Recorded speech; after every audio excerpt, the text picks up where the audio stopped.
مرحبا يا البنات، واش حوالكم؟ صليو على النبي عليه الصلاه والسلام. جبت لكم وصفه تقليديه جزائريه وهي الحريره التلمسانيه، بنينه بزاف. ما تنساوش ديروا ابوني وجيم وتشاركوا الفيديو مع حباباتكم باه تطلع القناه بالمحبه نتاعكم ونوصلوا ل 500 مشترك. ودرك نبداو في الوصفه على بركه الله.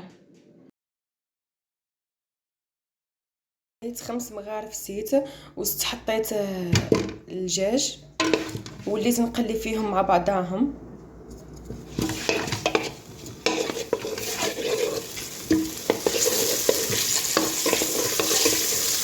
حطيت 2 حبات بصله متوسطين،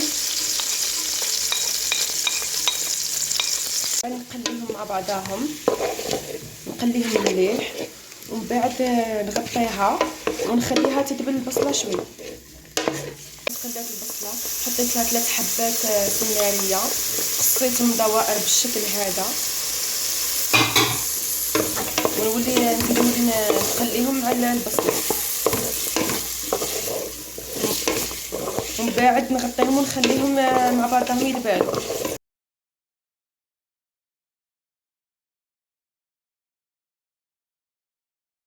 بعد ما تقلات البصله مع السناريه حطيت لها 2 حبات طماطم، قصيتهم بالشكل هذا، ومن بعد نحركهم مع بعضهم مليح ونخليهم يطيبوا شويه مع بعضهم حتى تطيب الطماطم معاهم. حطيت مغرف طماطم مصبره، نحركهم مع بعضهم بالشكل هذا.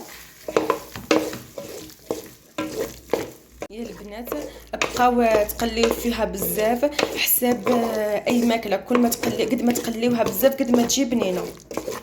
وتبعوا مليح الوصفه كيفاه نديرها دوك تجيكم بنينه.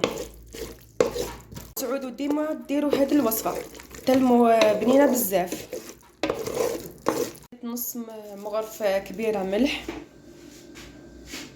حطيت مغرف صغيره القهوه حمار، وربع مغرف من كل حاجه، راس الحانوت، زعتره، كرويه، كركم. نحركهم مليح مع بعضاهم بالشكل هذا باه يتخلطوا مليح. نحركوا فيهم باه الدجاج يدي الطعم تاع التوابل.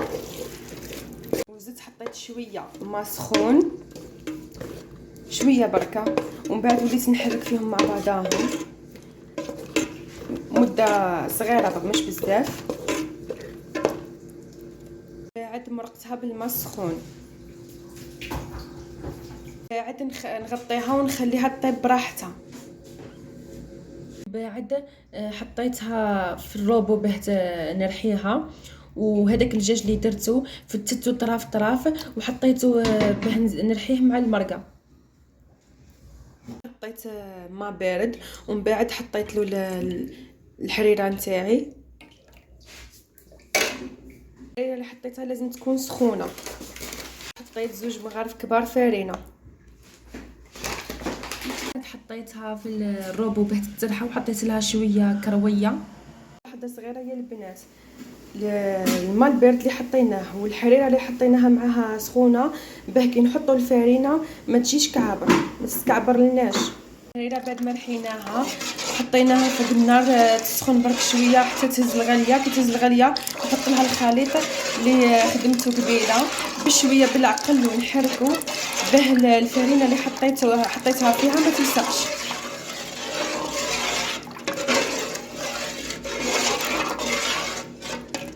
نخليها تغلي مده 10 دقائق، وفي الوقت نفسه نبقى نحرك فيها.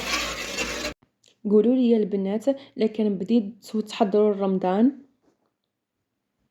واش هما الوصفات اللي في بالكم حابين ديروهم لرمضان؟